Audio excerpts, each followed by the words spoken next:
Bonjour à tous, nous allons donc ouvrir cette session du Printemps de l'économie, session nommée « La crise a-t-elle significativement aggravé des situations de pauvreté ?» Alors pourquoi une session sur ce type de problématique? Eh bien parce que dans le débat public, il est souvent communément admis que la crise Covid aurait aggravé les situations de pauvreté sans qu'on ait une vision claire, factuelle, de cette aggravation.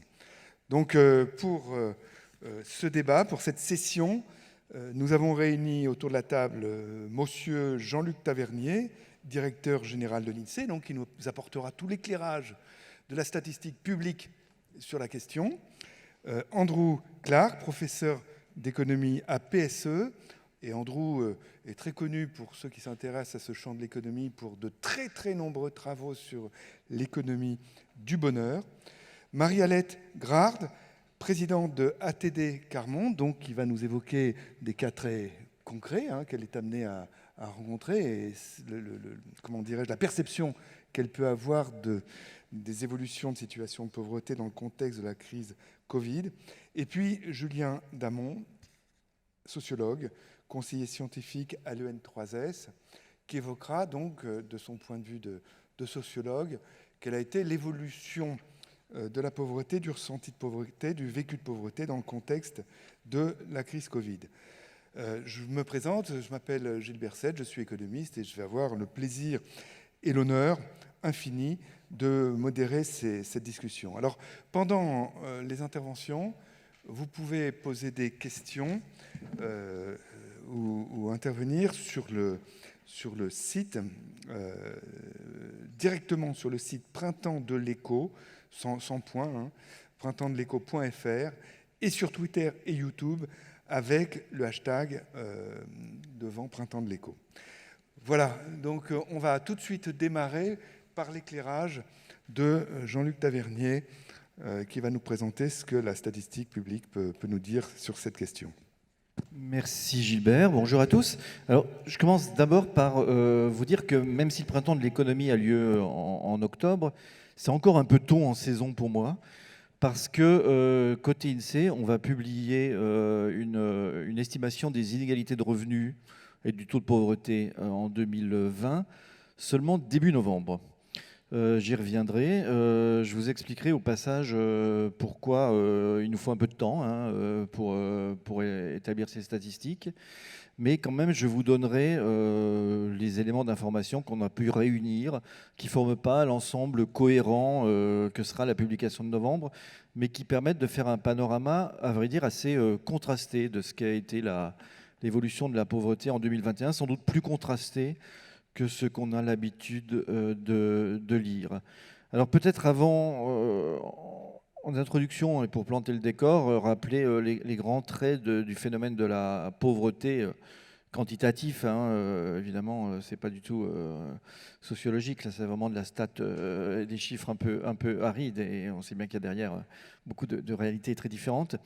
Mais donc fondamentalement le taux de pauvreté monétaire. Alors il faut entendre par pauvreté monétaire, on est en pauvreté monétaire lorsque on vit dans un ménage, dans une famille dont le revenu est 60% et en dessous de 60% du revenu médian de l'ensemble des ménages français. Donc c'est un peu technique, même techno, mais c'est la convention internationale qui a pignon sur rue et qui permet de faire des comparaisons d'un pays à l'autre.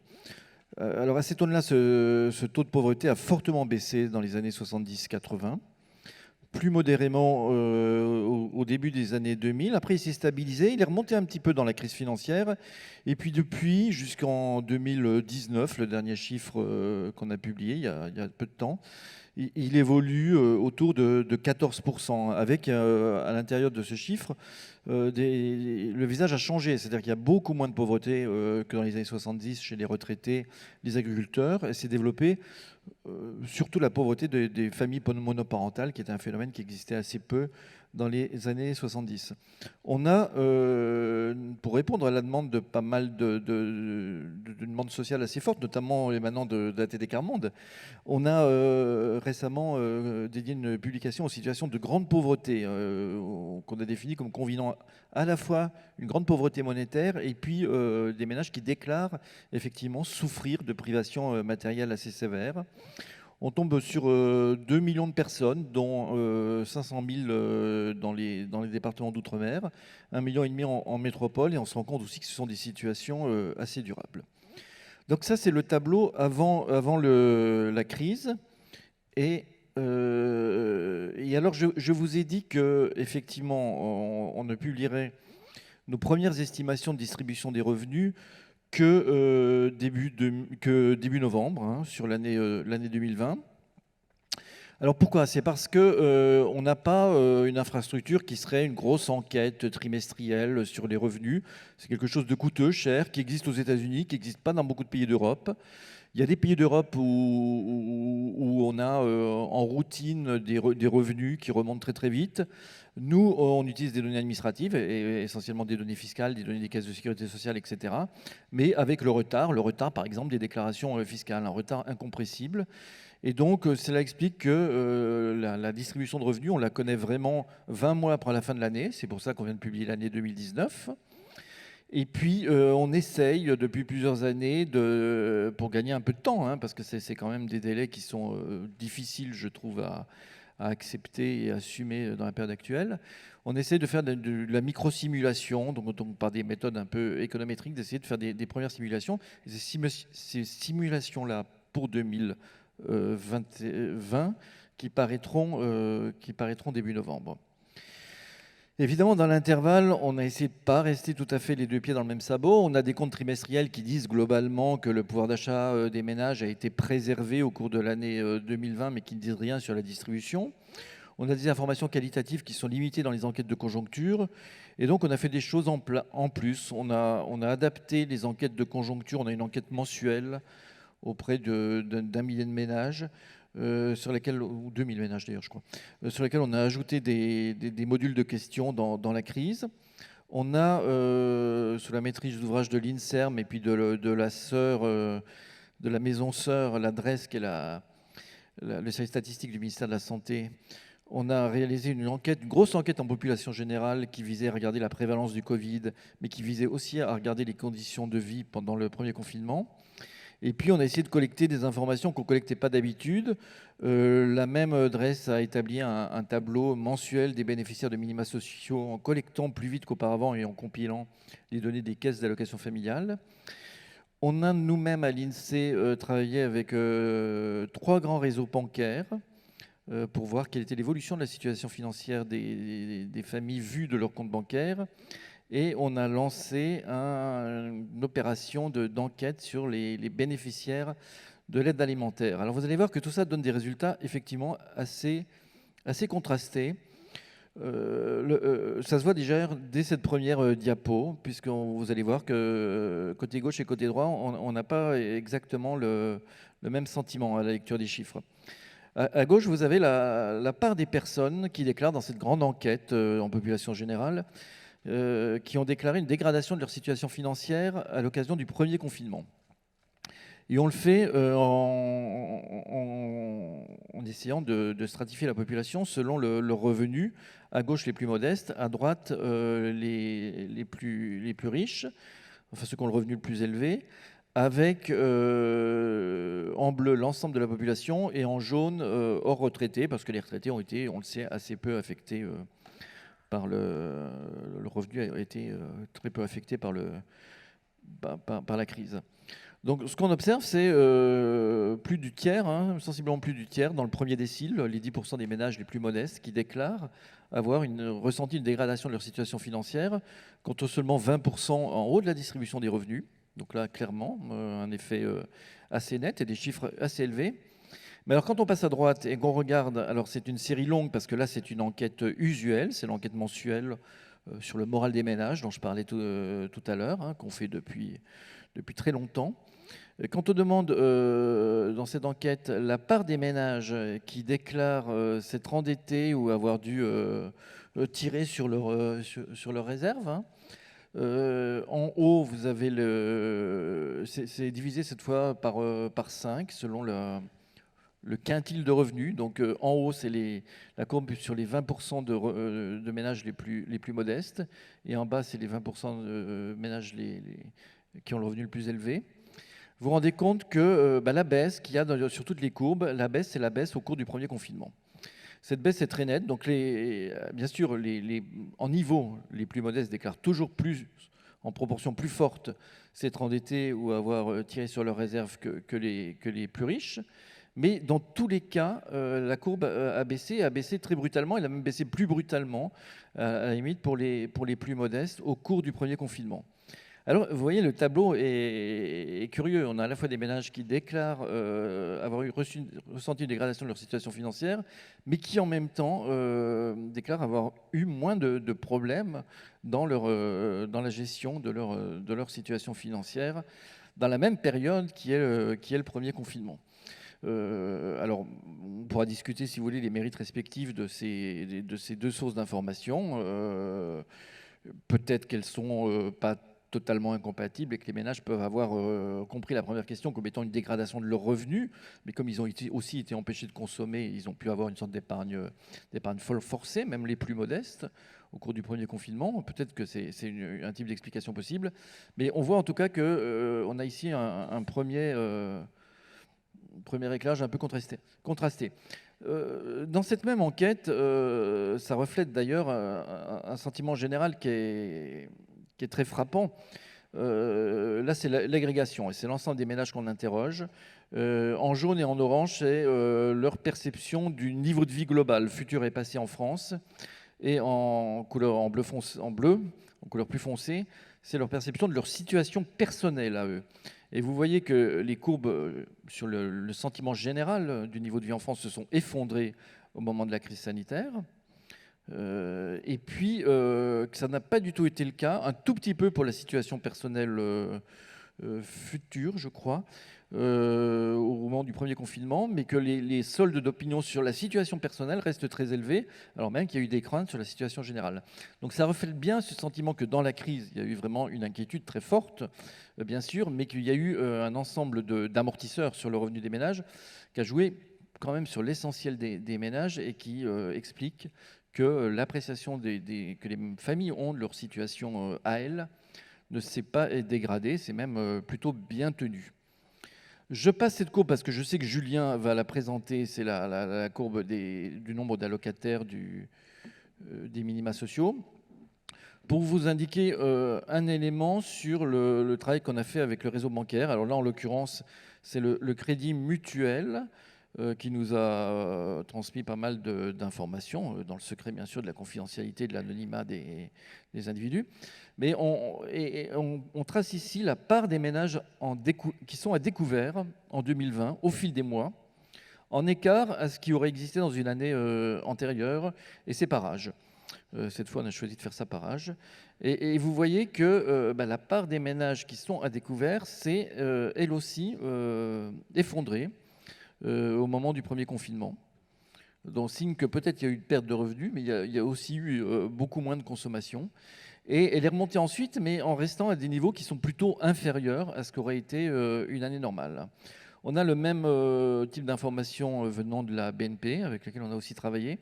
Et début novembre, en même temps que l'estimation que je vous disais de la distribution de revenus et du taux de pauvreté, on espère publier des données analogues sur les comptes de la Banque Postale.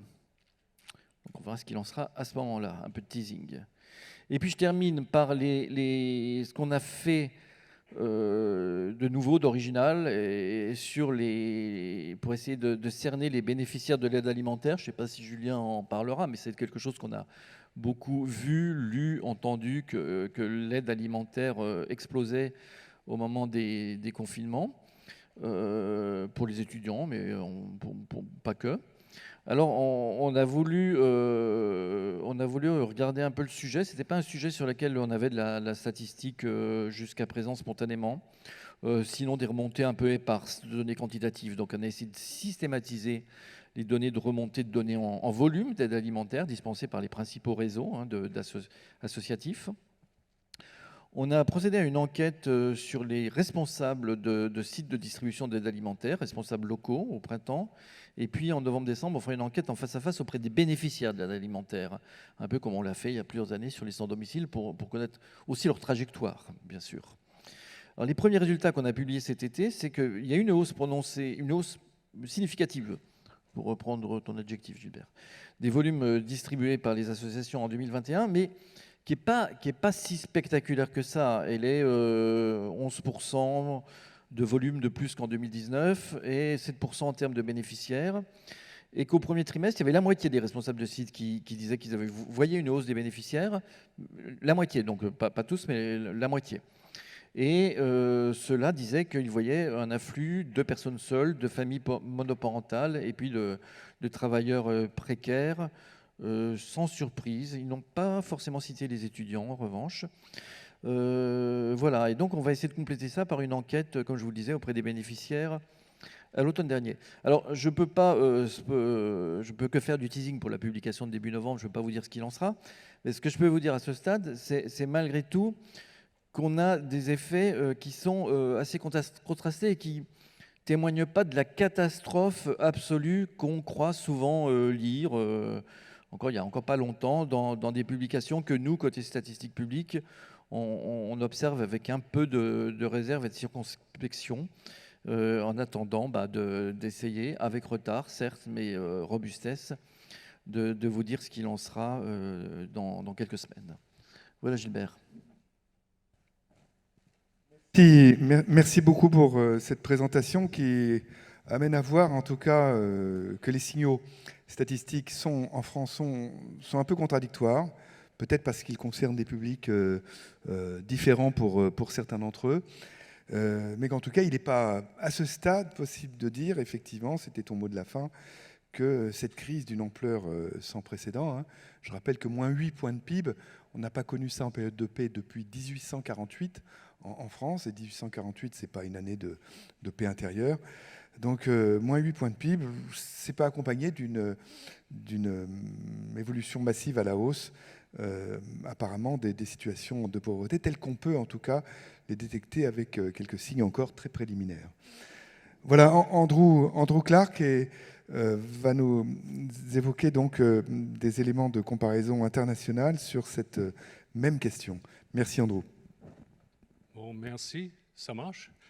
Je suis content d'être ici avec vous tous et je vais essayer de faire 3 choses à la fois.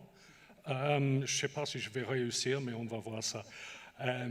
Je commence par une question très générale. Qu'est-ce que nous avons appris depuis le début de la pandémie en termes économiques et politiques? Et une réponse, c'est que les gouvernements partout dans le monde peuvent agir très rapidement et introduire les politiques extrêmement coûteuses sans trop de problèmes. Ça, c'est une chose qu'on a appris. Hein. Il ne faut pas 6 mois, il ne faut pas 12 mois, ni 18 mois. On peut faire des choses assez rapidement quand il le faut. Donc ça, c'est une grande leçon. Alors, les politiques sont de plusieurs types. Et il y a bien sûr les politiques sanitaires comme le confinement, mais aussi les mesures économiques comme le soutien financier des travailleurs et des entreprises. Bon, qu'est-ce qu'on sait et qu'est-ce qu'on ne sait pas? Ce qu'on ne sait pas, c'est la réponse aux très grandes questions, genre est-ce que le confinement a duré trop longtemps? Est-ce que le confinement n'a pas assez duré? Et deuxième exemple, qui sont les travailleurs essentiels? Qu'est-ce qui est essentiel dans la vie?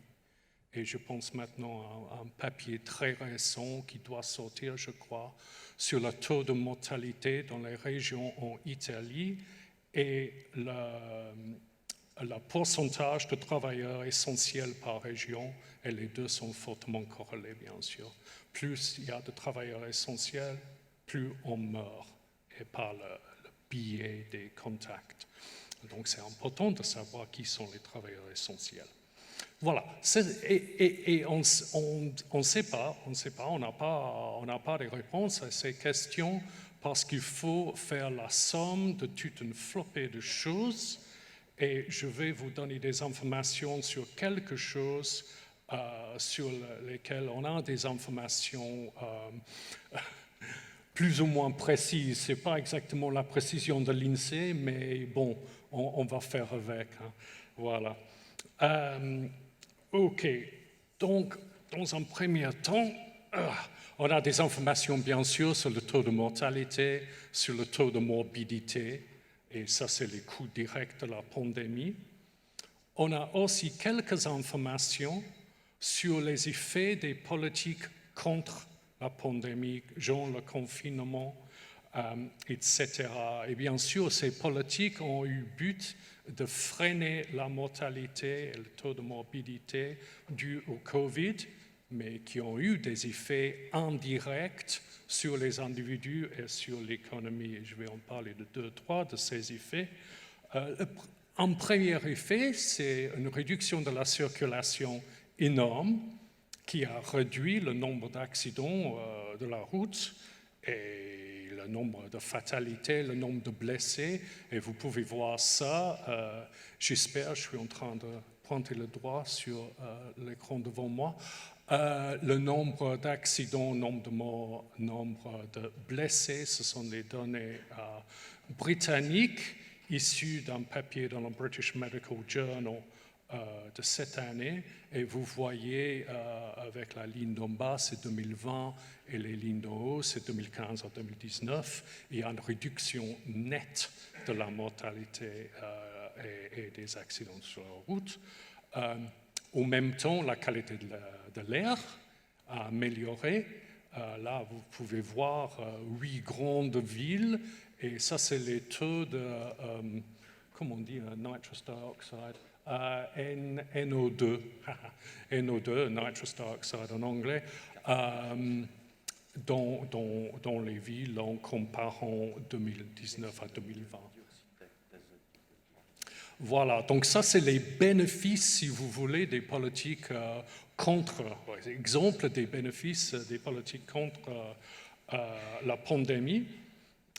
Aussi, et malheureusement, il y a eu un coût économique et l'économie a pris un coup là. Est-ce que la France est un mauvais élève? Pas plus que ça. La France se trouve au milieu des pays européens en termes de baisse du PIB.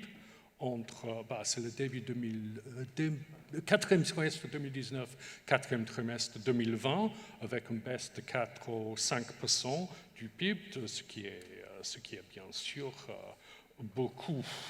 Donc ça, c'est un exemple d'un coût.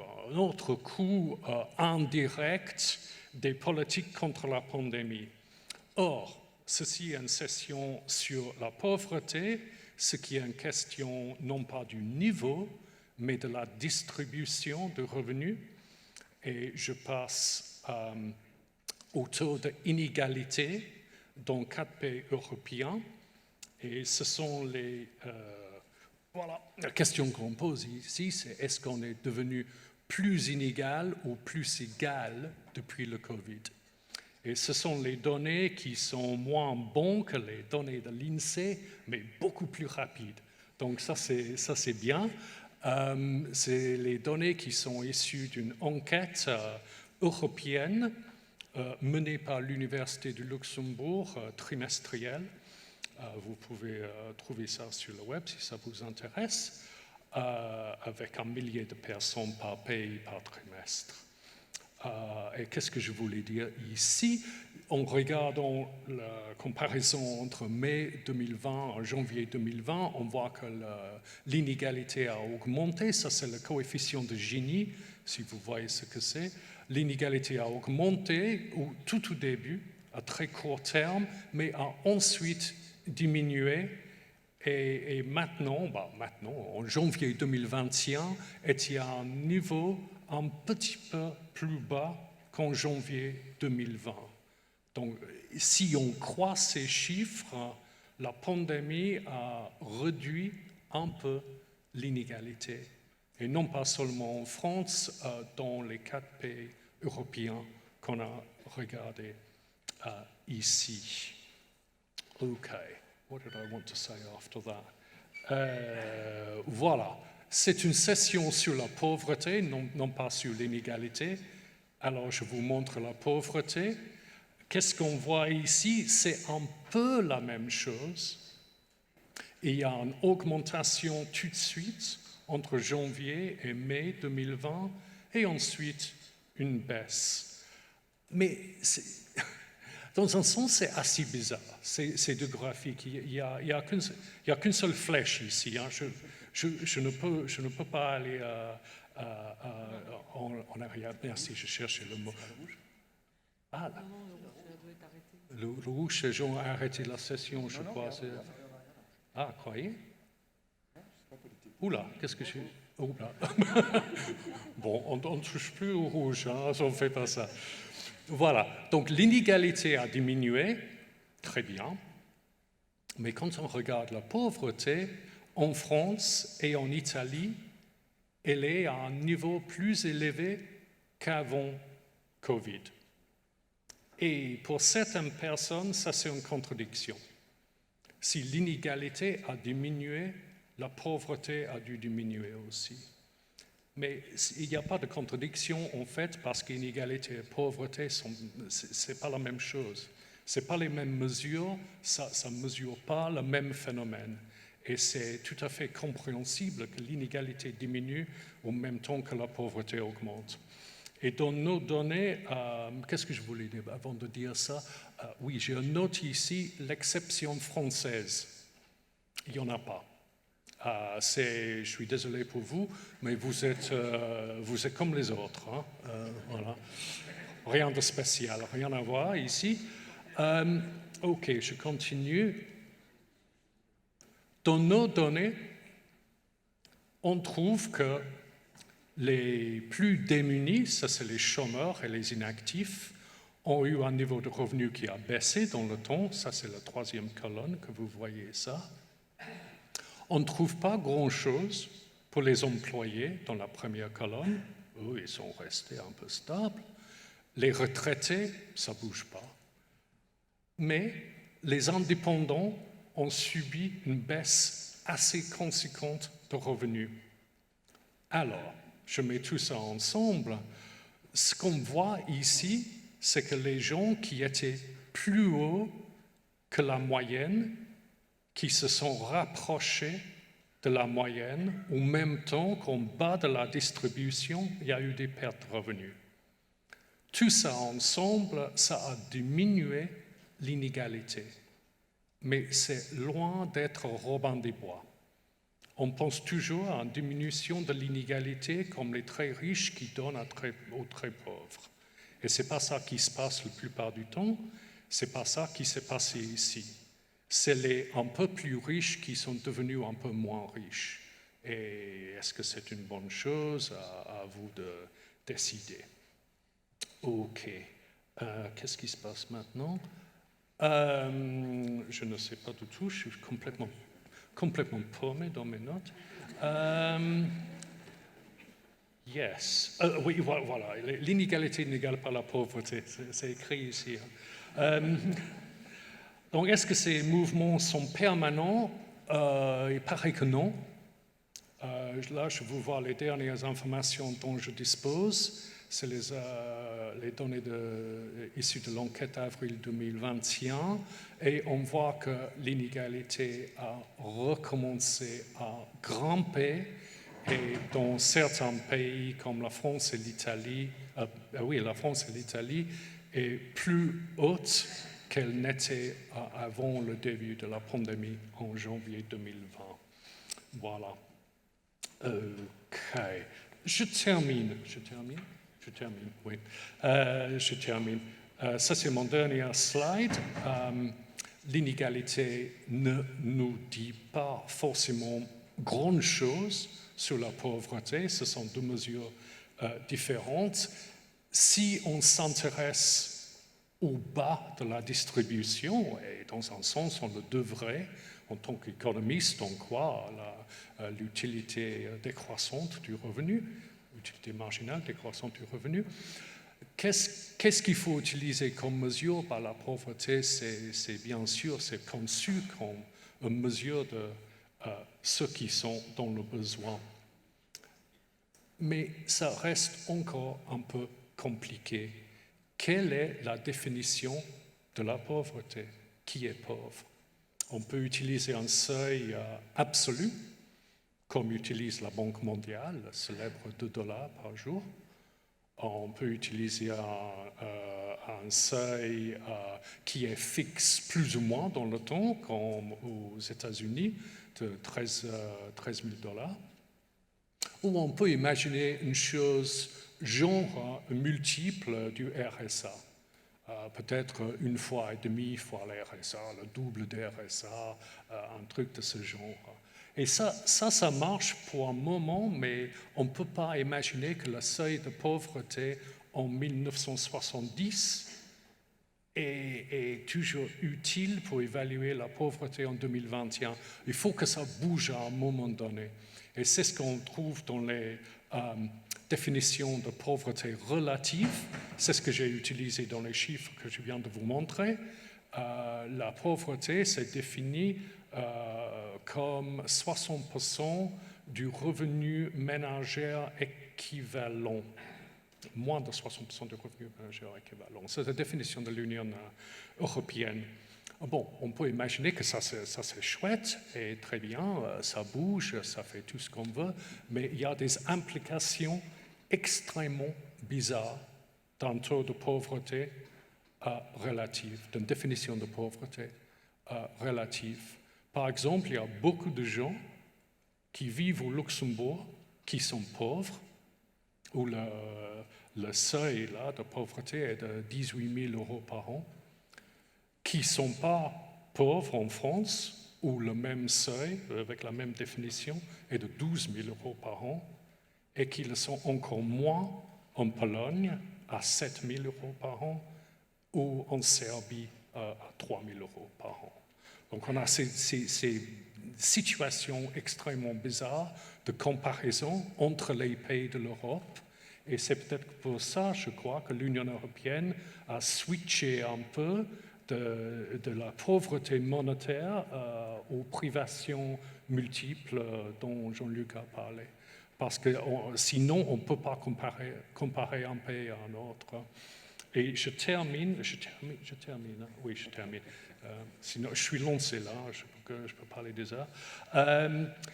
Je termine. Peut-être qu'il faut aller beyond income pour mesurer la pauvreté, comme je viens de dire, les privations multiples, privations matérielles sévères, multiple deprivation, ou bien les autodéclarations de pauvreté, ou même, si on imagine quelque chose de beaucoup plus global, une mesure de pauvreté, de bien-être, avec la satisfaction dans la vie qui est autodéclarée de 1 à 10, par exemple, et on dit qu'on est en misère de bonheur si on a une réponse de 5 ou moins. Quelque chose de ce genre. Mais la définition de la pauvreté reste à définir, reste à établir. Merci. Merci beaucoup, Andrew. Bon, moi, je retiens suite à ton intervention qu'on n'a toujours pas de signe manifeste d'une augmentation significative, nette des situations de pauvreté, en tout cas dans un pays comme la France, au regard des chiffres que tu ajoutes à ceux qu'a montré tout à l'heure Jean-Luc. Maintenant, donc, Marie-Alette va nous évoquer une situation plus concrète auxquelles elle et son organisation sont, à Télécar Monde, ont été confrontés dans le contexte de la crise Covid. Bonjour, merci de m'avoir invité. Je suis un peu l'oiseau étrange dans cette conversation d'économistes, de statisticiens qui ont de belles diapositives. J'aurais pu vous amener des diapositives avec des dessins humoristiques sur la pauvreté, ça on sait faire à Télécar Monde, mais Finalement, je me suis dit, allez, ça sera sans diapo. La crise que nous vivons encore est quand même d'une ampleur sans précédent. Et pour les plus pauvres, enfin, c'est quand même inacceptable pour la militante que je suis de se dire que dans notre pays, 6e puissance mondiale, nous sommes passés de 9 millions de personnes qui vivent sous le seuil de pauvreté à 10 millions de personnes qui vivent sous le seuil de pauvreté. Mais surtout, au-delà des chiffres, ce qui nous inquiète particulièrement, c'est que la grande pauvreté, pour la première fois depuis des années, a augmenté dans notre pays. Or, la grande pauvreté, au-delà des seuils encore, la grande pauvreté, c'est quand vous avez encore moins d'argent par mois. Mais surtout, la grande pauvreté, c'est pas un accident de la vie. Les personnes qui se sont retrouvées dans la grande pauvreté avec le premier confinement et les autres confinements, ce sont des personnes qui étaient déjà précaires et pour lesquelles ces confinements et cette situation de crise a largement détériorer encore leur situation qui était déjà bien précaire. Or, ce que nous savons d'expérience, c'est que l'on ne sort pas du jour au lendemain de la grande pauvreté, que malheureusement, dans notre pays, c'est terriblement héréditaire et que quand on vit dans la grande pauvreté, effectivement, il faut beaucoup de temps pour en sortir. Donc ça nous inquiète quand même assez terriblement parce que c'est la première fois, je ne crois pas me tromper, en disant depuis au moins une dizaine d'années que la grande pauvreté augmente dans notre pays. Ce sont des millions de personnes qui tentaient depuis des années de survivre dignement avec un RSA et qui, avec les confinements, ont dû avoir recours aux distributions alimentaires.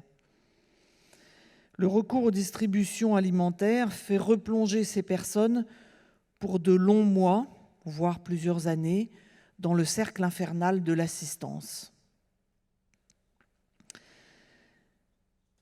Alors il y a eu nombre d'aides dans notre pays, et je vais y venir.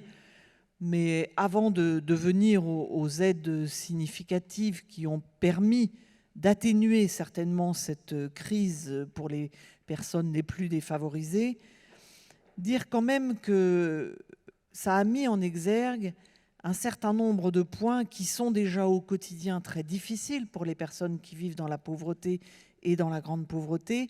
Mais là, évidemment, ça les a mis en avant. Quand vous disiez tout à l'heure que vous allez faire une étude sur la banque postale, ça nous intéressera beaucoup parce que les personnes les plus pauvres que nous connaissons, avec lesquelles nous sommes, sont en particulier en lien avec la banque postale.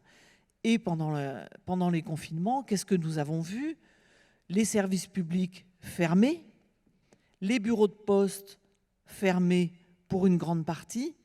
Or, comment fait-on quand on a le RSA et que l'on n'a pas de compte en banque? Eh bien, on va toucher son RSA, aller dans un bureau de poste le 5 ou le 7 du mois et vous verrez qu'il y a beaucoup de monde. Vous verrez qu'il y a beaucoup de personnes, en particulier évidemment dans des quartiers plus défavorisés, dans des quartiers où il y a plus d'allocataires du RSA, mais ça a été un vrai souci. C'est ça aussi qui a fait plonger ces personnes encore davantage, de ne pas toucher leur RSA pendant 1 mois, 2 mois, voire plusieurs mois, et de ne pas avoir accès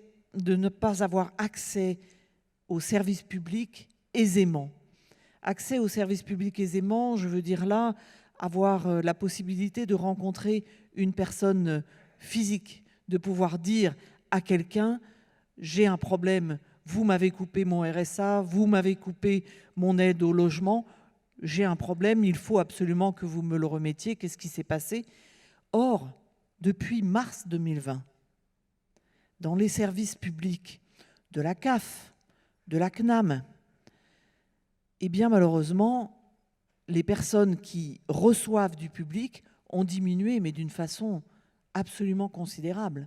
En tout cas, nous, ce que nous constatons sur le terrain, c'est que les personnes les plus pauvres ont un mal fou à pouvoir de nouveau parler, alors on le dit très simplement à Télécar Monde, parler avec des humains, rencontrer un humain. Parce que Internet, c'est très compliqué. Vous avez tous essayé d'obtenir quelque chose, on a tous essayé, hein, pour n'importe quelle démarche, de téléphoner à un service comme cela. Faites le 1, faites le 2, faites le 3, et puis au numéro 4, vous avez abandonné, quoi. Donc quand c'est pour vivre, quand c'est pour survivre, ça devient beaucoup moins drôle, et ça devient même terrible.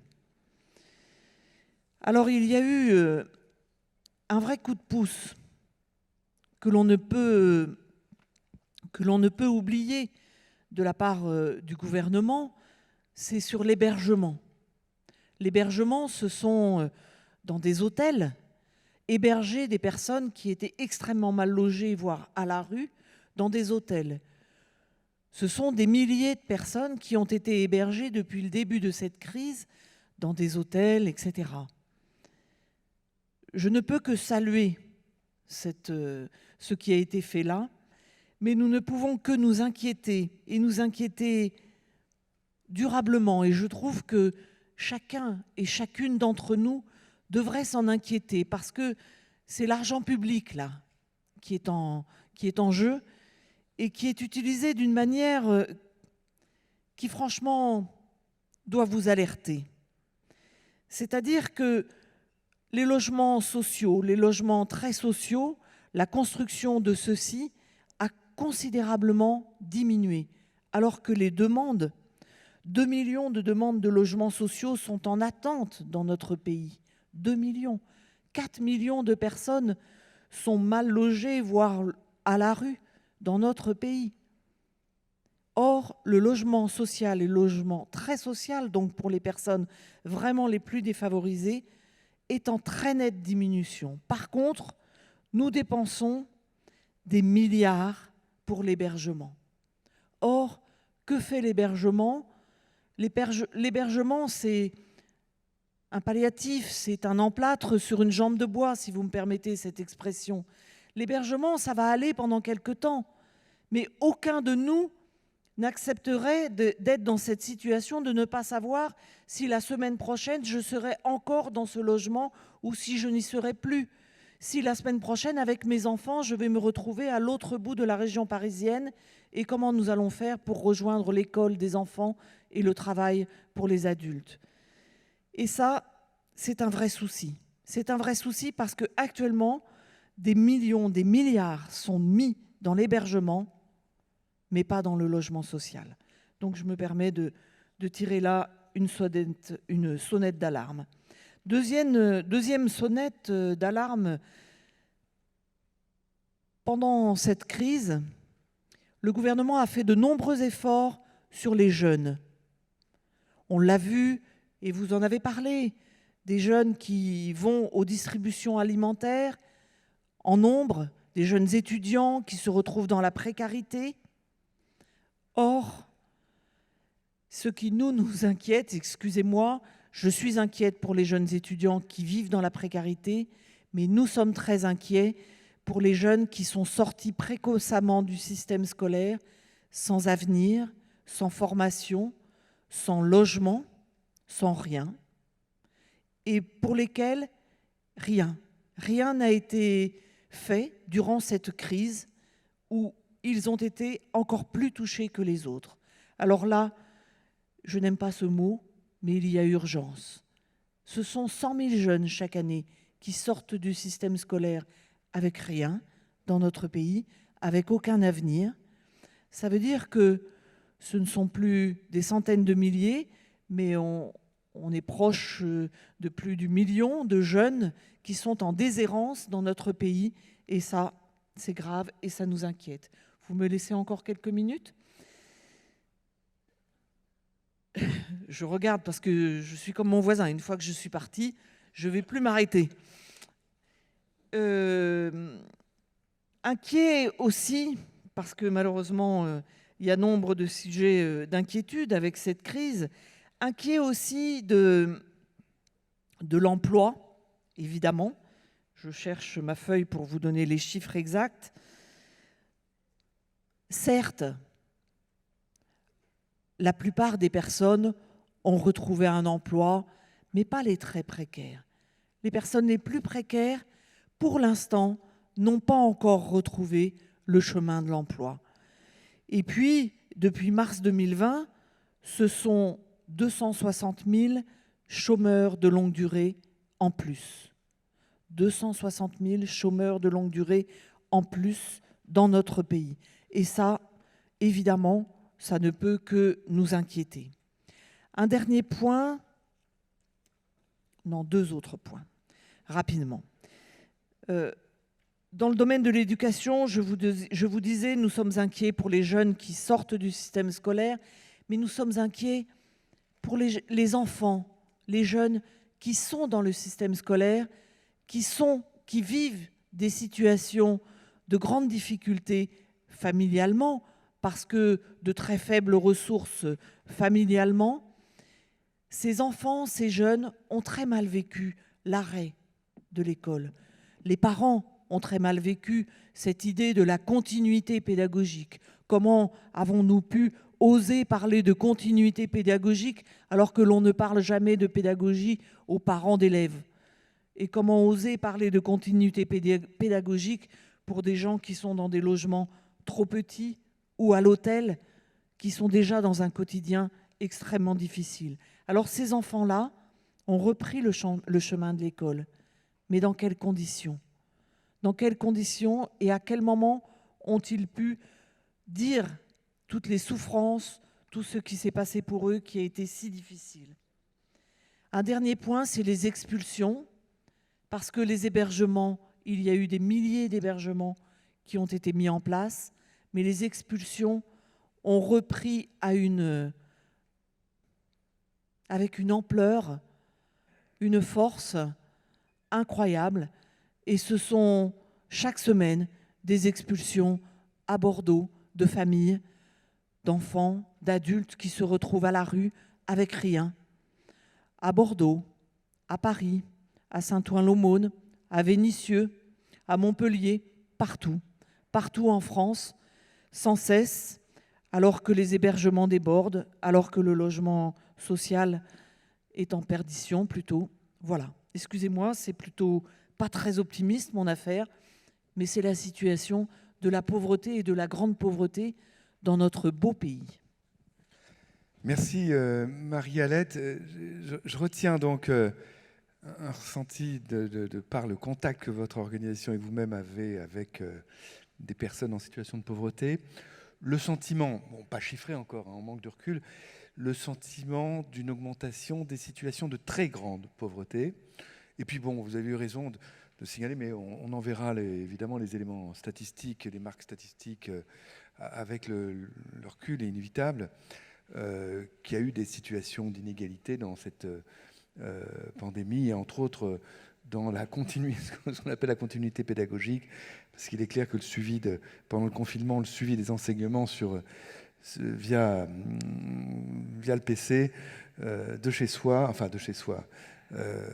c'est des situations très inégales, entre autres pour les personnes dans lesquelles le capital éducatif familial est faible, et puis les personnes qui se retrouvent dans des situations logées à l'hôtel, etc., etc. Pour ces enfants-là, évidemment, la continuité pédagogique n'a pas le même sens que pour les autres. Et c'est un père de jeunes enfants qui vous le dit, qui vous le confirme. Voilà, Julien, donc pour terminer ce tour de table, Julien Damon, avec un éclairage, sociologique, mais pas que, puisque tu vas commencer par quelques chiffres. Oh, mais je peux faire quelques chiffres, mais d'abord, puisque notre modérateur nous dit que je suis là en tant que sociologue, nous allons faire tous ensemble une formidable enquête sociologique de haute tenue, parfaitement rigoureuse. Il y a à peu près 150 personnes dans la salle. Hélas, ceux qui sont derrière leurs écrans ne pourront pas participer à cette enquête majeure. Il y a une question qui nous est posée, qui est: la crise a-t-elle significativement aggravé les situations de pauvreté? Eh bien, les 150 personnes dans la salle, certaines pensent oui, certaines pensent non. Celles qui pensent oui vont lever la main. C'est par groupe en plus, hein. On ne vous voit pas trop dans la pénombre, mais il y a quand même une grande majorité de gens dans la salle qui répondent oui. Voilà, ça c'est pour les gens qui sont derrière leur écran. Sur la période, c'est-à-dire au cœur de la crise qui n'est toujours pas terminée, c'est-à-dire vers l'automne 2020, l'an dernier, au moment du deuxième confinement, nous avons eu des chiffres qui ont commencé à sortir, dont on ne sait pas d'où ils proviennent d'ailleurs. On a parlé de 1 million de pauvres en plus dus à la crise. Et ceci a été répercuté un peu partout, sauf du côté INSEE et d'autres experts et dans le domaine large de la statistique publique, on se demandait bien d'où cela sortait. Encore récemment, c'est-à-dire il y a 2 jours, on a rendu compte dans la presse d'une enquête du CREDOC, qui n'appartient pas à la statistique publique, mais qui est un institut de haute tenue. Je suis d'ailleurs à son conseil scientifique, c'est dire combien c'est de qualité. Mais non, mais c'est vrai que c'est très bien le CREDOC, mais le CREDOC a publié une enquête qui nous dit si on lit la presse qui en a rendu compte, il y aurait eu 4 millions de pauvres en plus sur la période. Je précise que l'enquête ne dit absolument pas ça. C'est une enquête qui a posé une question aux Français. Vous sentez-vous vulnérable? C'est la question qui est posée. 30% des gens répondent oui. Et il y a 3 ans, il n'y avait que 20% des gens qui disent oui. Donc il y a plein de chiffres. La question qui nous est posée, la crise a-t-elle significativement aggravé les situations de pauvreté? Je vais répondre à ma manière, avec un brin de raisonnement et quelques chiffres, mais c'est toujours sérieux, les chiffres, et je vais répondre par non. Et là, je vois Alette qui dit « Qu'est-ce qu'il dit, Julien ?» Je dis « Non, mais ». Et mon raisonnement, ça va être de revenir, parce qu'il faut toujours revenir à ça, à la question « De quoi parle-t-on ?» Ensuite, je vous dirai, à mon avis, que s'est-il passé, et puis on en tirera une leçon. De quoi parle-t-on? C'est vrai que le point fondamental, c'est que sur la pauvreté, vous n'avez pas une seule approche qui s'impose. Il y en a plusieurs. Andrew a évoqué pauvreté absolue, pauvreté relative. C'est vrai que du côté de la pauvreté monétaire relative, données qui sont aujourd'hui collectées, traitées, analysées, publiées par l'INSEE, par Eurostat, c'est un indicateur désormais classique, ultra disputé par ailleurs, mais enfin c'est celui qui oriente le plus le débat public. À 60% de la médiane des niveaux de vie, nous avons un seuil de pauvreté en dessous duquel sont comptées les personnes, les ménages dites pauvres. Petite ruse de l'histoire, si d'aventure le niveau de vie médian avait baissé, ce qui n'est absolument pas certain, le seuil de pauvreté aurait baissé et mécaniquement, il y aurait eu moins de pauvres. Alors j'imagine que dans la salle, il y en a quelques-uns qui sont encore férus de règle de 3, ils voient exactement ce que je suis en train de dire. Simplement pour dire que l'indicateur le plus classique, qui est le plus critiqué, c'est normal, c'est le plus mis en avant, n'est pas forcément celui qui pourrait le mieux répercuter les conséquences d'une crise économique aussi grave que celle que nous avons vue. Mais ce n'est pas l'essentiel, enfin pardon, si, c'est un sujet essentiel que d'aborder ce seuil monétaire relatif et cette approche monétaire relative. Il y a d'autres approches. Une autre, c'est l'approche subjective, qui compte énormément. C'est très simple, c'est la moins coûteuse en enquête, c'est de demander aux gens, est-ce que vous êtes pauvre, oui ou non? Enfin, on ne demande pas, est-ce que vous êtes pauvre, oui ou non, cocher les cases. On demande des questions quand même un peu plus polies, dans des sondages d'opinion simples. Dans quelle situation vous trouvez-vous, pauvre, riche, classe moyenne, etc. etc. Bon. C'est typiquement l'enquête du CREDOC que je viens de citer, qui ne parle pas de la pauvreté parce qu'on a extrapolé ça en la lisant, mais où l'on voit, en perception, vous avez 10 points de plus entre c'est 2018 et 2021, 10% de plus de la population qui vous dit « je suis vulnérable ». Je pense, parce que je n'ai pas vu de chiffres là-dessus, s'il y avait des enquêtes pour dire est-ce que vous vous comptez comme pauvre, depuis la crise, il y aurait davantage de gens pour le dire. Troisième approche, bon, on pourrait en trouver plein d'autres, mais j'en ai pas tant en stock que cela, c'est l'approche administrative. On pouvait la qualifier de bureaucratique, c'est de regarder les prestations sociales. Les prestations sociales, une des plus connues, c'est le revenu de solidarité active. Et ce que je vous projette là, moi j'aurai que 3 slides, c'est l'évolution du nombre d'allocataires du RSA, pas depuis la crise, mais depuis janvier 2017. Et vous pouvez voir qu'au début de la crise, on a vu augmenter le nombre d'allocataires du RSA pour dépasser pour la première fois 2 millions de personnes. Alors avec les conjoints et les enfants, ça fait presque 4 millions de personnes. Mais ce que l'on observe, c'est que depuis le début de l'année, le nombre d'allocataires baisse. Alors vous pourriez dire, ah oui, mais ça augmente un peu la toute dernière fois. On prend d'autres allocations, allocations de solidarité spécifiques, même la prime d'activité. Je vous en prends plein pour faire bien le bureaucrate et pour illustrer ce qu'est la pauvreté administrative. Ceci baisse, ne baisse pas dans des proportions considérables, mais c'est très étonnant au regard, bien sûr, de la crise économique, moins 8 points de PIB, qui a été vécue. Alors, comment expliquer ce brin de paradoxe, qui est que la situation quand même a été pour le moins tendue sur le plan économique.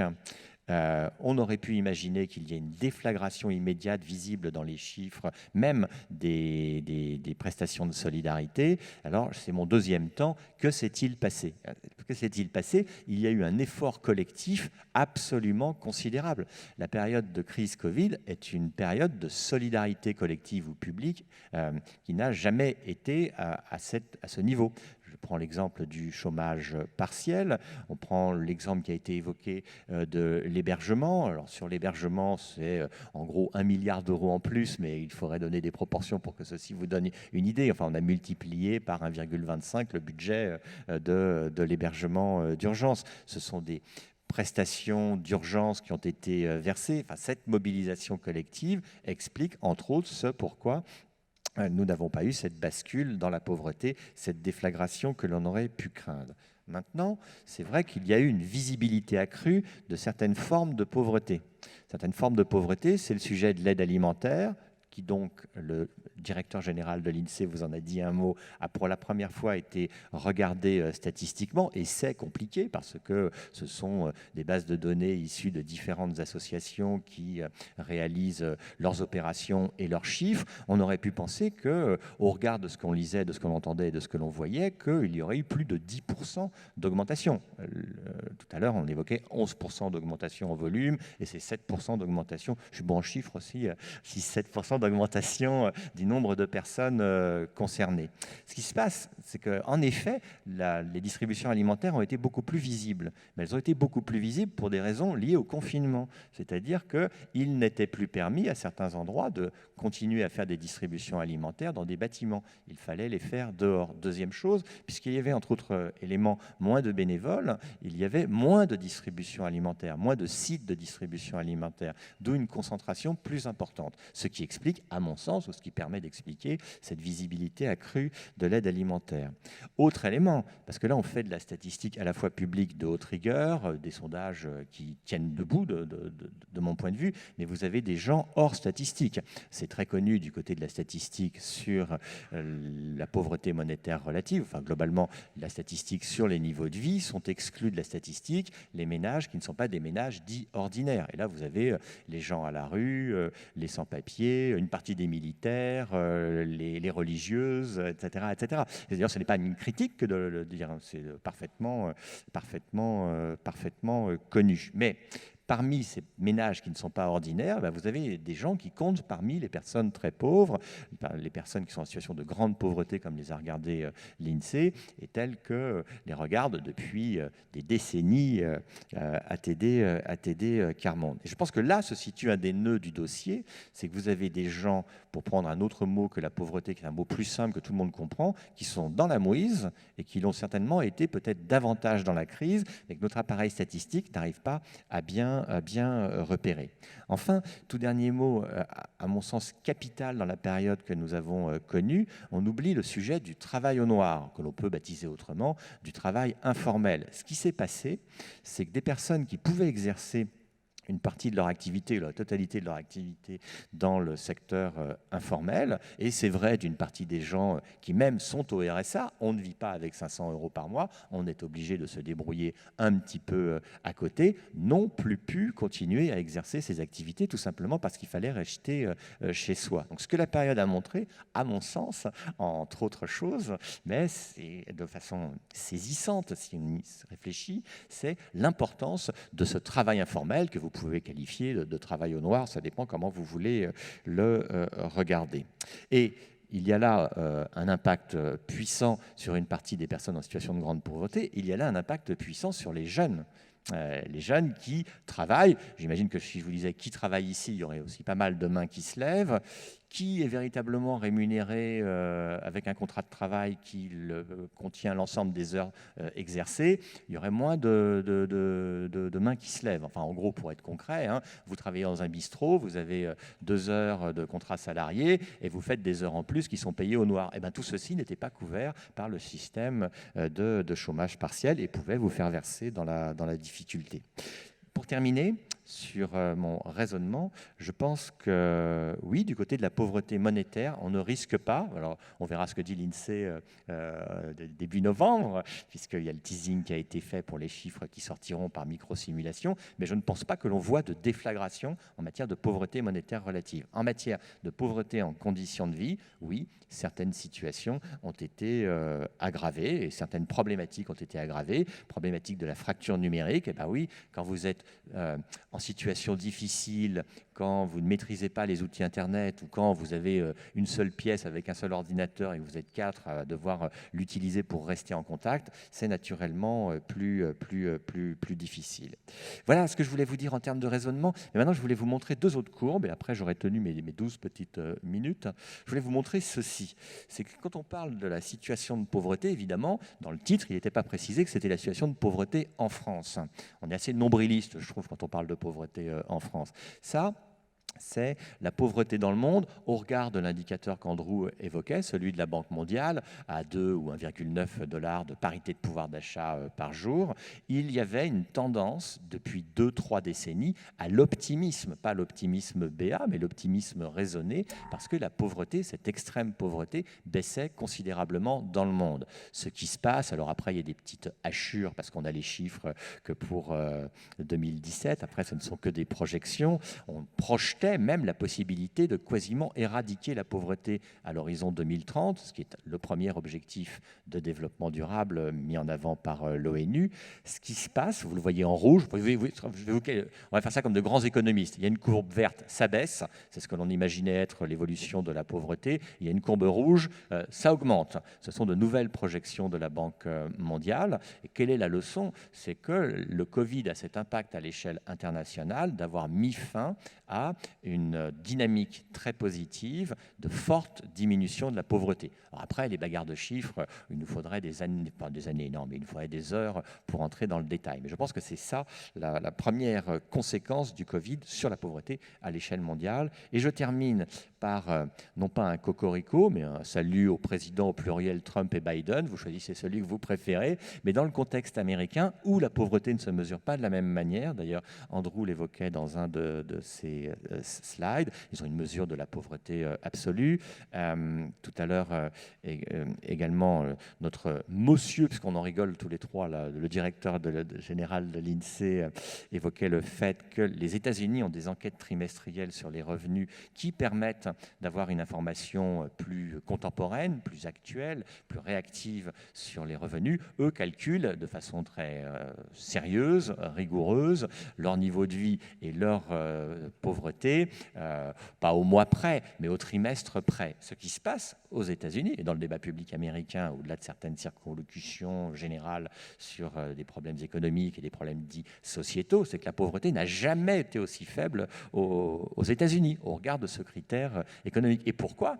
Parce que comme nous, mais avec des instruments différents et peut-être avec encore plus d'investissements d'ailleurs, aux États-Unis, ils ont soutenu considérablement leur population en général et leur population la plus pauvre en particulier. Donc voilà, moi, ma réponse à la question qui nous est posée, c'est si la crise a significativement aggravé les situations de pauvreté, dans le contexte français, je réponds non au regard de l'indicateur le plus communément employé, mais en effet, du côté des personnes les plus pauvres, et même plus largement si on prend des approches en conditions de vie, il y a des impacts négatifs évidents.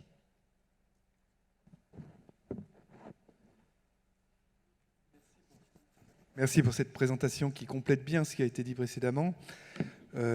Pas d'indicateur qui augmente significativement et qui témoignerait d'une augmentation très forte de la pauvreté. Même cet indicateur, nombre d'allocataires du RSA, augmente, mais dans des proportions qui, au regard du choc économique, augmente de 150 000 entre le point d'avant et le point haut au moment de l'entrée dans la crise, ne caractérise pas un raz-de-marée, c'est une augmentation significative mais pas un raz-de-marée, pour redescendre ensuite et retrouver quasiment son niveau d'avant la crise Covid. Mais ce que tu disais complète tout à fait ce qui a été dit avec Marie-Alette précédemment, à savoir que des pauvres qui bénéficiaient du RSA, par exemple, et qui complétaient ce RSA par quelques éléments de revenus informels, ont pu, dans le contexte des confinements, perdre ces compléments informels, et bien sûr, sans changer le nombre de bénéficiaires du RSA, par contre, connaître une situation de pauvreté aggravée, totalement aggravée, c'est tout à fait cohérent avec la remarque de Marie-Alette tout à l'heure. Alors, juste pour évoquer les questions qui sont posées, je ne vais pas prendre celle qui veut approfondir très fortement le particularisme d'un grand pays de 400 000 habitants qui s'appelle le Luxembourg. On a évoqué un petit peu comment l'action gouvernementale a pu réduire l'impact de la crise sur la grande pauvreté. Ça a été évoqué. Je pense qu'on en connaîtra plus peut-être avec les données qui seront publiées en début novembre et puis encore plus avec ce qui sera publié 20 mois après.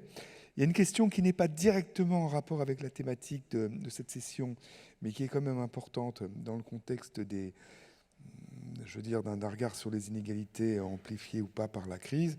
Question des élèves de la prépa lettres et sciences sociales Janson de Sailly, donc c'est une question collective. Doit-on craindre un scarring effect, un effet cicatrice? Il nous propose une translation, comment dirais-je, une traduction du scarring effect, encore plus importante que ceux des crises crises précédentes.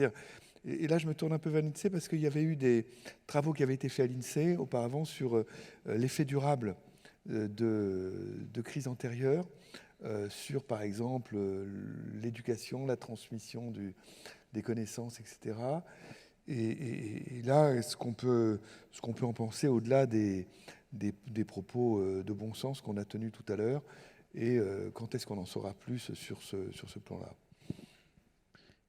Est-ce que je peux en profiter, Gilbert, pour réagir à ce que j'ai entendu? Ça peut faire partie de l'exercice? Comment t'empêcher? Mais en bref. Effectivement, je te confirme que tu n'es pas en situation de m'en empêcher. de l'empêcher.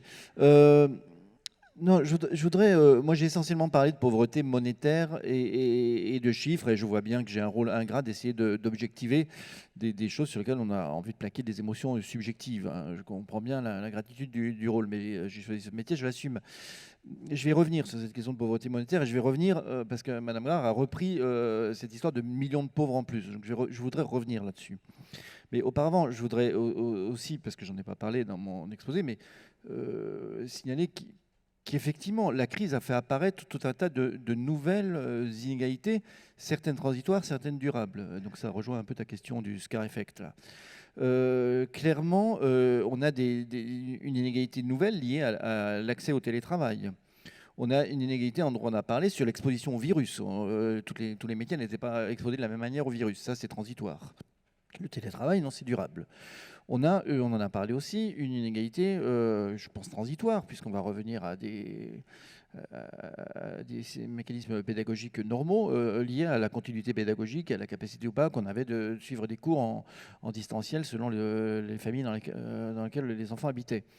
On a une inégalité, et je crois que Mme Grard a eu raison d'en parler, c'est assez important, et on a travaillé avec ADD Carmonde sur cette question de mettre dans nos questionnaires des questions nouvelles sur la difficulté d'accès aux mécanismes administratifs, aux dispositions administratives et la violence qu'il pouvait y avoir, qui pouvait être ressentie par les personnes à avoir des difficultés d'accès aux formulaires, de compréhension, d'accès à l'accueil. Et vous avez raison de dire qu'il y a une inégalité nouvelle qui est liée au fait qu'il y a beaucoup Je ne sais pas si ce sera transitoire ou durable, mais il y a beaucoup effectivement de services publics qui ont fermé leur accueil pour des raisons de prévention sanitaire et que, évidemment, des gens comme nous n'en ont pas souffert.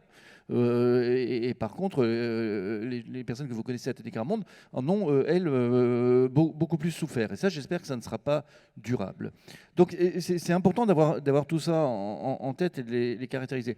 Je ne suis pas, je suis pas un grand spécialiste d'éducation. Hein. Je ne suis pas extrêmement inquiet sur l'ombre portée d'une année de cours un petit peu erratique sur l'avenir des personnes concernées, sur la croissance potentielle. Mais encore une fois, je ne suis pas un spécialiste d'éducation. Mais une fois que j'ai dit ça et que j'ai essayé de répondre, je voudrais revenir à cette question du million de pauvres. Ben, grave, vous avez dit, on est passé de 9 millions à 10 millions de pauvres. Je ronge mon frein depuis 1 an sur cette affaire. Et je vais encore continuer à ronger mon frein quelques semaines, mais pas éternellement. C'est un responsable associatif important qui, il y a 11 mois à peu près, je crois que c'est vers la Toussaint, a donné ce chiffre dans un journal. D'habitude, on est un petit peu habitué à l'INSEE à suivre l'apparition de statistiques comme ça un peu spontanées. La plupart du temps, les journalistes font très bien leur boulot, vérifient. Là, cette idée d'1 million de pauvres en plus, ça a paru tellement, je ne sais pas, il y a un peu de Schadenfreude dans cette affaire, il y a un peu quand même de complaisance vis-à-vis des mauvaises nouvelles, je trouve. Mais que ça a été repris vraiment comme une antienne, sans vérification, par tout le monde. À telle enseigne que vous avez dit, comme une vérité d'évidence, on est passé de 9 millions à 10 millions de pauvres. Moi je dois vous dire que ce chiffre, je sais ce qu'il vaut. Il ne vaut rien. Il n'y a aucune source, aucune n'est sourcée de rien, et la personne qui l'a avancé ne l'assume plus. Je crois qu'il faut qu'on en soit tous conscients. Donc, j'ai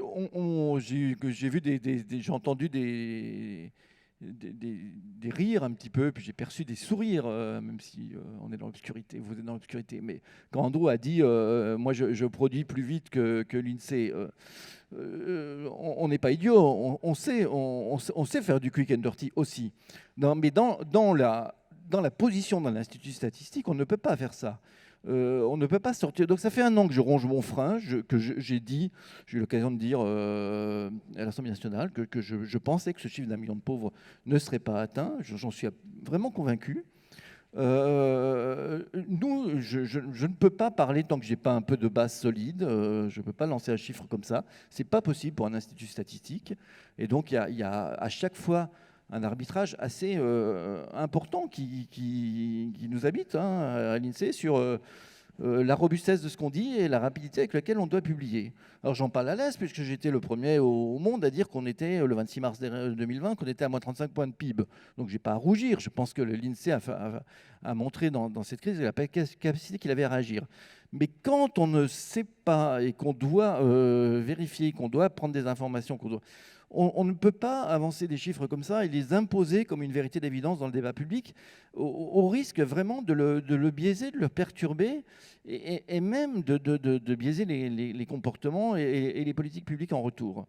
Donc voilà ce que je voulais, mon cri du cœur que je voulais dire. Ça fait 1 an que je ronge mon frein, voilà, je l'ai sorti. Merci. Vous me permettez de réagir Ça ne va pas être long. Hein. Non, mais je comprends très bien votre réaction et comprenez la mienne, ma position. Je comprends votre position de directeur de l'INSEE. Comprenez la mienne qui est d'être présidente d'une association qui lutte contre la grande pauvreté. Je dirais à la limite 9 millions, 9 millions 2, 9 millions 8, 10 millions, c'est beaucoup trop. C'est surtout ça. J'ai d'ailleurs commencé mon propos par ça. C'est que dans notre pays, 6e puissance mondiale, moi ce qui me choque, c'est que l'on ait déjà 9 millions de personnes sous le seuil de pauvreté. Alors j'espère bien qu'on n'est pas à 10 millions, j'espère vraiment qu'on n'est pas à 10 millions, mais c'est déjà beaucoup trop.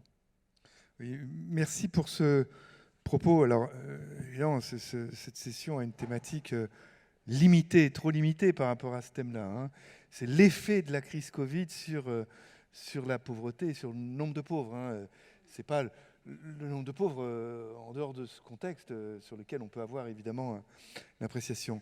Je sais que je peux vous dire que du côté de la Banque de France, il y a le suivi des situations de surendettement qui font partie des missions de la Banque de France. Alors, le nombre de surendettés a profondément baissé, a très très fortement baissé. On peut mettre beaucoup d'explications derrière, donc il ne faut pas en tirer un contenu économique forcément trop fort. Ça peut être lié à la suspension des expulsions pendant certaines périodes. Ça peut être, il peut y avoir une quantité de raisons. Donc, avant de porter une appréciation, je veux dire, très, très forte sur cette réalité statistique, il faut un peu de recul et d'analyse. C'est ce qui est en train d'être fait. Je pense d'ailleurs qu'un article sera publié sur cette question-là dans les 3-4 mois qui viennent. C'est compliqué d'analyser ces situations. Mais en tout cas, pour l'instant, ce dont témoignent ces chiffres, c'est une baisse, mais quand je dis une baisse, c'est une baisse marquée, du nombre de situations de surendettement, enfin de dossiers de surendettement. Vous voyez, il faut bien être précis, de dossiers de surendettement déposés au secrétariat qui gère ces dossiers, à savoir la Banque de France. Voilà, et ça demande de l'analyse et un peu de recul. Le soutien avec l'hébergement doit vraiment y être pour quelque chose quand même. Non, peut-être. Oui. Peut-être. Là, il y a des gens ça, qui... on le verra des gens qui passent mois. Pas mal de temps à analyser ces chiffres. C'est pas évident. C'est évidemment assez complexe. Alors, j'ai assez peu de questions. Je ne sais pas si quelqu'un dans la salle ici voudrait en poser une spontanément. Oui, allez-y. Alors, je ne sais pas comment faire pour vous apporter. Oui, alors, très très fort. Il paraît qu'il y a un jeune tavernier dans la salle. Ouais, allez-y.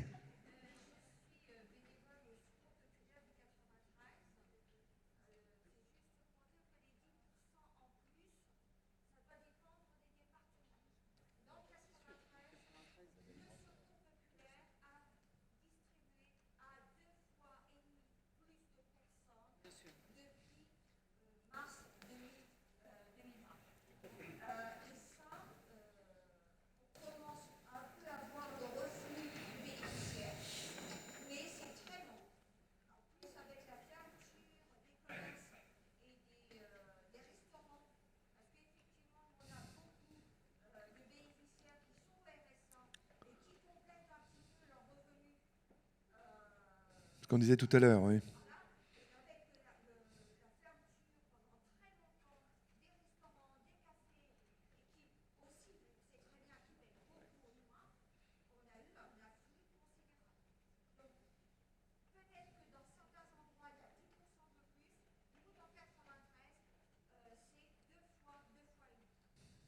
D'accord, merci pour ce témoignage. Merci pour ce témoignage. Qui est tout à fait cohérent avec ce qui a été dit tout à l'heure. C'est-à-dire l'aggravation probable de situations préalables de pauvreté.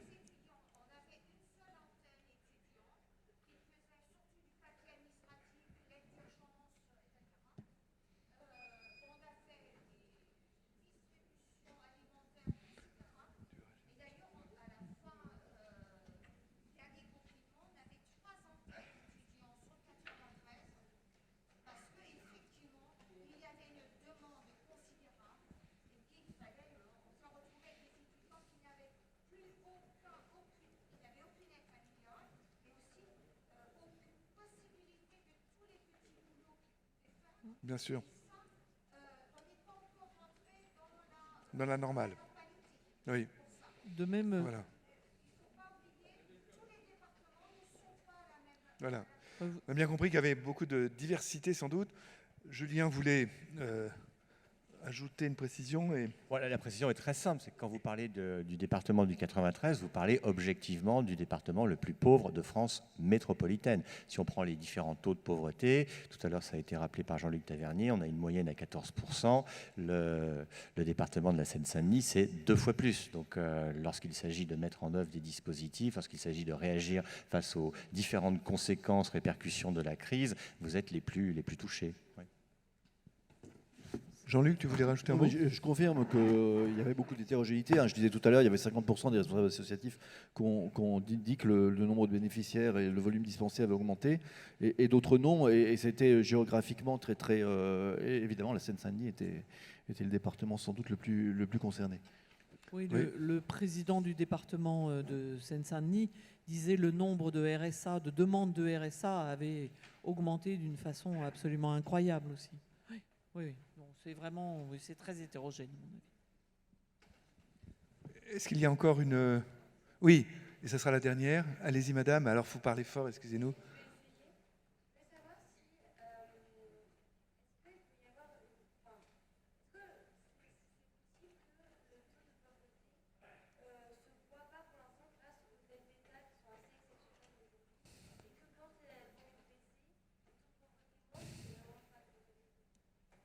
Oui. Oui. Oui. Ah, la question était une question de bon sens très importante. Est-ce que le taux de pauvreté n'aurait pas beaucoup augmenté pour l'instant, ou les situations de pauvreté, grâce et du fait du soutien des pouvoirs publics? Mais est-ce que quand ces soutiens exceptionnels pour certains s'arrêteront, eh bien on ne verra pas, je veux dire, l'augmentation de situations dramatiques de pauvreté, de façon très forte, significative sur le plan statistique. Là, je me tourne un peu vers Julien et vers Jean-Luc. Je ne sais pas si tu as quelque chose à dire ou... Tout le monde. Un petit mot, structurellement, conjoncturellement, structurellement, les niveaux de vie sont calculés après les différentes aides sociales. Je vais vous le faire très vite. S'il n'y avait pas les pensions de retraite, l'intégralité des personnes retraitées seraient pauvres. Plus concrètement, on prend en compte dans le niveau de vie l'ensemble des prestations sociales, des prestations chômage, etc., etc. Mieux d'ailleurs, de plus en plus, on va essayer de prendre en compte la contribution des différents services publics à la réduction des inégalités. Mais votre question était peut-être plus conjoncturelle, de voir si la fin de certaines aides sociales, et je pense en particulier, même si ça ne relève pas juridiquement de la catégorie des aides sociales, du chômage partiel, ça a longtemps été une grande crainte qui peut être toujours présente, mais bien plus apaisée, que de se dire, quand on enlèvera ce bouclier, qu'est-ce qui va se passer pour ceux qui basculeraient dans la case, non pas chômage partiel, mais chômage total. Donc pour continuer peut-être à faire de la réassurance, là, qui semble peut-être un peu vous surprendre, le système de prise en charge de la pauvreté a plutôt bien fonctionné sur la période. Est-ce qu'on peut s'inquiéter de ce qui va se passer dans les mois qui viennent? Probablement, mais bien moins que ce que l'on pouvait craindre, je pense, lorsque la déflagration de la Covid, de la baisse du PIB nous a frappés. Marie-Hélène, vous vouliez rajouter un petit mot, non? Oui. Mais je vais pas répondre à cette question. Je vais vous tendre une perche, Madame Rapp, parce que moi, je crois profondément que, bien sûr, ce sont les aides, les différentes aides, le chômage partiel, les minima sociaux, les aides particulières, les fonds d'intervention pour les indépendants aussi, qui ont beaucoup joué pour amortir la crise. Alors parfois, d'ailleurs, pas instantanément, ce qui est pour ça qu'il y a pu avoir des problèmes de trésorerie et de liquidité pour certaines personnes, et qu'évidemment, la crainte doit bien sûr émerger lorsque ces aides vont être supprimées. Moi, en discutant avec les responsables associatifs, j'ai souvent eu l'impression d'ailleurs qu'ils craignaient plus cette deuxième phase, le retrait des aides, que la période actuelle. Alors, ce qui est vrai après d'un point de vue macroéconomique, c'est que globalement, on le dit à l'envi, on est revenu à peu près au niveau de l'activité antérieure. On a revenu un emploi qui est supérieur à l'emploi qu'on avait antérieurement. Les problèmes résiduels qui vont rester, à mon avis, c'est vraiment dans les secteurs qui sont encore empêchés de travailler normalement, le soutien notamment aux indépendants, qu'il ne faut pas retirer trop vite, parce que c'est aussi une population que parfois on nous a dit nouvelle, des indépendants. Et donc je pense que, à mon avis, les pouvoirs publics sont assez attentifs à cela. C'est sûr qu'on craint le rebond. Le rebond vous voyez bien, ceux qui ont retrouvé le chemin du travail, ce ne sont pas les plus précaires encore. Donc le rebond, c'est ça, c'est de se dire à quel moment vont-ils retrouver même du travail informel, comme le disait Julien tout à l'heure, même ceux du travail au noir, etc. Et à quel moment vont-ils vraiment retrouver le chemin du travail? Et on craint que ça dure un peu trop. Voilà. Julien ? Oui, alors sur le plan économique, pour faire le lien entre les deux questions, celle sur l'effet cicatrice qui portait sur les situations de pauvreté et votre question sur les prestations d'aide sociale, je pense qu'il faut avoir à l'esprit qu'il va y avoir un effet cicatrice long de la crise sur les finances publiques. Sur un seul truc, le trou de la Sécu, à la louche, il est 1,5 fois à 2 fois plus élevé que celui que nous avions après la précédente crise de 2007-2008. Il a fallu 10 ans pour revenir à peu près à l'équilibre. Il avait fallu 3 ans pour arriver à ce niveau de déficit d'environ 25 milliards d'euros en 2007-2008. Aujourd'hui, je vous dis, c'est presque 1,5 fois cela. Et il va nous falloir bien plus de 10 ans, a priori, pour nous en sortir. Ça, c'est un effet cicatrice aussi. Oui, puis l'effet cicatrice qu'on a beaucoup évoqué tout à l'heure, mais qui se pose plus en termes d'inégalité que directement en termes de pauvreté, concerne évidemment la continuité de l'éducation. Il est clair que les ménages et les familles à capital éducatif élevé ont pu suppléer à une dégradation de la qualité de l'enseignement dans les conditions des confinements et autres, ce qui n'est pas le cas de familles avec un capital éducatif plus faible. C'est l'évidence même. C'est clair. Et là, dans le domaine de l'éducation, qui est un domaine que je connais plus particulièrement, on entend déjà les enseignants dire que les enfants qui sont en CE1 là, cette année, ma foi, il y en a beaucoup qui sont bien plus en difficulté que d'habitude parce que leur année de CP a été très difficile. De même, ceux qui arrivent en CP n'ont pas du tout le même bagage que ceux qui arrivent d'habitude en CP. Voilà, on entend vraiment ça chez les enseignants.